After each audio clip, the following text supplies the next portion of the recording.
കുഞ്ഞുമക്കളെ, എല്ലാവരും സുഖമായിരിക്കുന്നോ? ഇന്ന് നമുക്ക് മലയാളം പഠിക്കാം. യൂണിറ്റ് 5 നന്നായി വളരാൻ, പേജ് നമ്പർ 88. കടയിൽ വിൽക്കാനായി ഗണേശൻ പലതരം പലഹാരങ്ങൾ ഉണ്ടാക്കി. പല നിറത്തിൽ, പല രൂപത്തിൽ, പല സ്വാദിൽ. പലഹാരങ്ങൾ ഭരണിയിലാക്കുന്ന ധൃതിയിലായിരുന്നു ഗണേശൻ. ജിലേബി: നമുക്ക് ഭരണിയിൽ കയറേണ്ട. ലഡു: നാടുകാണാനിറങ്ങാം. ജിലേബിയും ലഡുവും നാടുകാണാനിറങ്ങി. ലഡു: ആകെ ചെളിയിൽ കുളിച്ചു. ജിലേബി: പോയിച്ചേ. അഴുക്കുപുരണ്ട ജിലേബിയെയും ലഡുവിനെയും ഈച്ചകൾ പൊതിഞ്ഞു. അവരെ മറ്റു പലഹാരങ്ങൾ അടുപ്പിച്ചില്ല. ഇങ്ങോട്ട് കയറേണ്ട. മധുരിമ കടയിലെത്തി.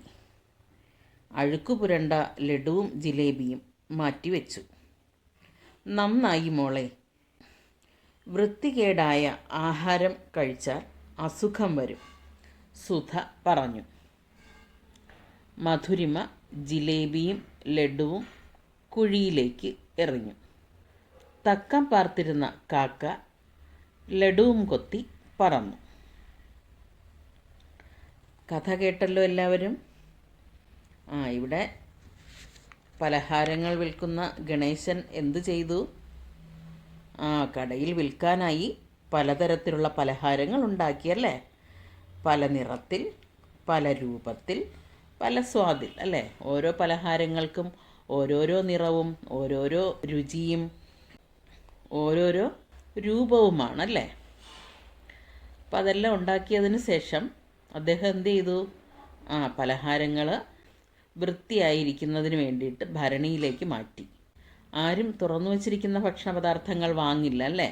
എല്ലാവരും വൃത്തിയായി സൂക്ഷിച്ചിരിക്കുന്ന പലഹാരങ്ങൾ മാത്രമേ വാങ്ങുകയുള്ളൂ. അതുകൊണ്ടാണ് ഗണേശൻ എന്ത് ചെയ്തത്? പലഹാരങ്ങൾ ഭരണിയിലാക്കിയത്. ഇതിനിടയിൽ ജിലേബിയും ലഡുവും കൂടെ എന്ത് ചെയ്തു? ജിലേബി പറഞ്ഞു നമുക്ക് ഭരണിയിൽ കയറേണ്ട. ഉടനെ ലഡുവും പറഞ്ഞു നമുക്ക് നാട് കാണാൻ ഇറങ്ങാം. അങ്ങനെ ജിലേബിയും ലഡുവും കൂടെ എന്ത് ചെയ്തു? നാട് കാണാൻ ഇറങ്ങി. കുറേ നേരം രണ്ടുപേരും കൂടെ നടന്നതിന് ശേഷം ലഡു പറയുകയാണ്, ആകെ ചെളിയിൽ കുളിച്ചു. അപ്പോൾ ജിലേബിയുടെ പുറത്ത് ആര് വന്നു? ഈച്ച വന്നിരുന്നു അല്ലേ? അപ്പോൾ ജിലേബി പോ ഈച്ച എന്ന് പറയുകയാണ്. അങ്ങനെ അഴുക്ക് പുരണ്ട ജിലേബിയെയും ലഡുവിനെയും എന്തു ചെയ്തു? ഈച്ചകൾ പൊതിഞ്ഞു അല്ലേ? അതുപോലെ തന്നെ മറ്റു പലഹാരങ്ങൾ എന്ത് ചെയ്തു? അവരെ അങ്ങോട്ട് അടുപ്പിച്ചേ ഇല്ല. ഇങ്ങോട്ടൊന്നും നിങ്ങൾ കയറി വരണ്ട എന്ന് പറഞ്ഞു. അങ്ങനെ ഇരിക്കുമ്പോഴാണ് ആര് കടയിലെത്തിയത്? മധുരിമ കടയിലെത്തി.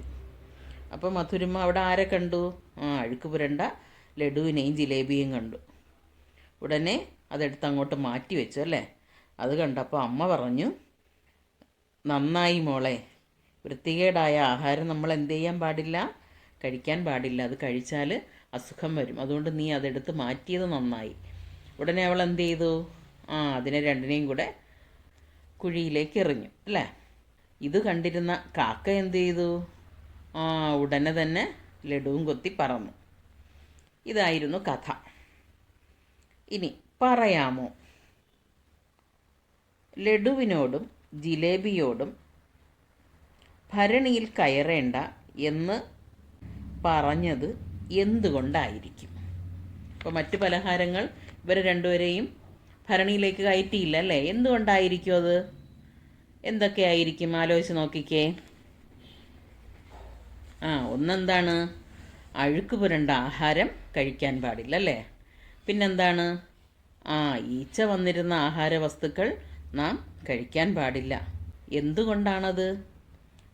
ഈച്ച അസുഖങ്ങൾ പരത്തുന്നവയാണ്. അപ്പോൾ ഈ ഈച്ച അസുഖങ്ങൾ പരത്തുന്നവയായതുകൊണ്ട് തന്നെ അവ വന്നിരുന്ന ഭക്ഷണ പദാർത്ഥങ്ങൾ നമ്മൾ കഴിക്കാൻ പാടില്ല അല്ലേ? ഇനി വൃത്തിയില്ലാത്ത സ്ഥലങ്ങളിലുള്ളതും തുറന്നു വച്ചതുമായ ആഹാരവും നമ്മൾ കഴിക്കാൻ പാടില്ല. എങ്കിലെന്ത് സംഭവിക്കും? ഇവ നമുക്ക് രോഗങ്ങൾ ഉണ്ടാക്കുന്നു. എന്തൊക്കെ കാര്യങ്ങളാണ് നമ്മളവിടെ പറയേണ്ടത്? പറയാമോ എന്ന് ചോദിച്ചിരിക്കുന്നിടത്ത് ടീച്ചർ ഒന്നുകൂടെ പറഞ്ഞു തരാം. അഴുക്ക് പുരണ്ട ആഹാരം കഴിക്കാൻ പാടില്ല. ഈച്ച വന്നിരുന്ന ആഹാരവസ്തുക്കൾ നാം കഴിക്കാൻ പാടില്ല. ഈച്ച അസുഖങ്ങൾ പരത്തുന്നു.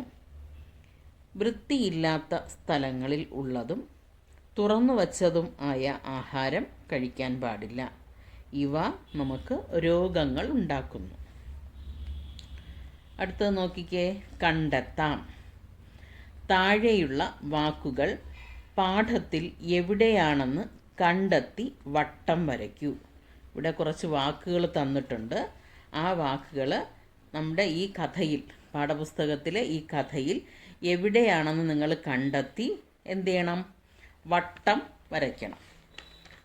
ഏതൊക്കെയാണ് വാക്കുകൾ?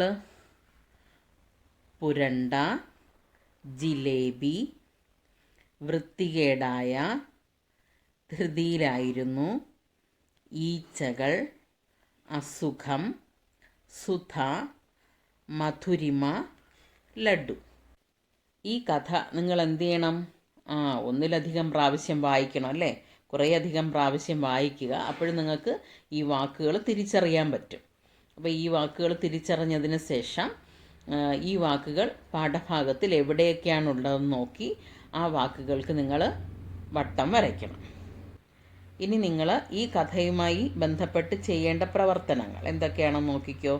ഒന്നാമത്, ലഡുവും ജിലേബിയും വരച്ച് നിറം കൊടുക്കുക. എന്തൊക്കെ വരയ്ക്കണം? ലഡുവും ജിലേബിയും വരച്ച് നിറം കൊടുക്കുക. അതിനുശേഷം രണ്ടാമത് ചെയ്യേണ്ടത്, മുകളിൽ അവയുടെ പേരെഴുതുക.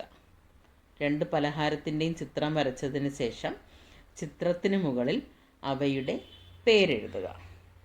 ഇനി മൂന്നാമത്തെ പ്രവർത്തനം, രണ്ടിനെയും കുറിച്ച് ഒരു ലഘു വിവരണം തയ്യാറാക്കുക.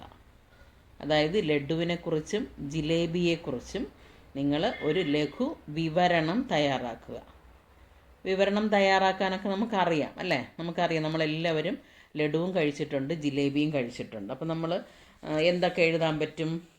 അതിൻ്റെ നിറം എഴുതാം, അതിൻ്റെ ആകൃതി എഴുതാം, അതിൻ്റെ സ്വാദ് എന്താണെന്ന് എഴുതാം, എങ്ങനെയാണ് അത് ഉണ്ടാക്കുന്നതെന്ന് എഴുതാം, എന്തൊക്കെ വസ്തുക്കളാണ് അത് ഉണ്ടാക്കാനായിട്ട് ഉപയോഗിക്കുന്നതെന്ന് എഴുതാം. അപ്പോൾ ഇങ്ങനെ നിങ്ങൾ ലഡുവിനെയും ജിലേബിയെയും കുറിച്ച് ഒരു ചെറിയ വിവരണം എഴുതി തയ്യാറാക്കിയതിന് ശേഷം ടീച്ചറിന് അയച്ചു തരിക. Okay, by.